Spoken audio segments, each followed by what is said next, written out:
Uzbekistan football দল ইতিহাস করেছে। প্রথমবারের মতো ফুটবল বিশ্বকাপে খেলার যোগ্যতা অর্জন করেছে। সংযুক্ত আরব আমিরাতের আবুধাবিতে অনুষ্ঠিত ম্যাচে ড্র করে তারা গ্রুপ এতে শীর্ষ 2 থেকে বিশ্বকাপে সরাসরি জায়গা নিশ্চিত করে। এই অর্জন উজবেকিস্তানের ফুটবল ইতিহাসে একটি মাইলফলক হিসেবে বিবেচিত হচ্ছে। উজবেকিস্তান জাতীয় ফুটবল দলের কোচ দলের খেলোয়াড়দের কঠোর পরিশ্রম এবং একতা নিয়ে সন্তোষ প্রকাশ করেছেন।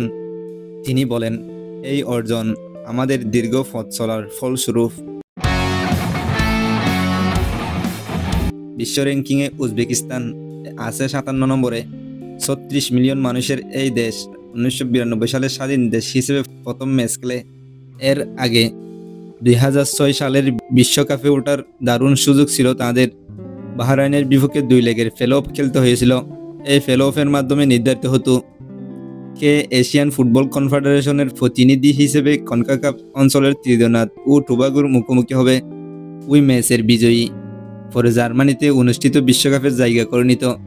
উজবেকিস্তান প্রথম লেগে 1-0 গোলে জিতেছিল, কিন্তু রেফারির একটি ভুলের কারণে ফিফা ম্যাচটি আবার খেলার নির্দেশ দেয় এবং তারা শেষ পর্যন্ত এই গোলের ভিত্তিতে বাদ পড়ে। তারা আগামী বিশ্বকাপে তাদের শক্তিশালী পারফরমেন্সের মাধ্যমে বিশ্ব ফুটবলে নিজেদের অবস্থান আরও শক্তিশালী করতে চায়। উজবেকিস্তানের এই ঐতিহাসিক অর্জন দেশের ফুটবল প্রেমীদের মধ্যে আনন্দের জোয়ার সৃষ্টি করেছে।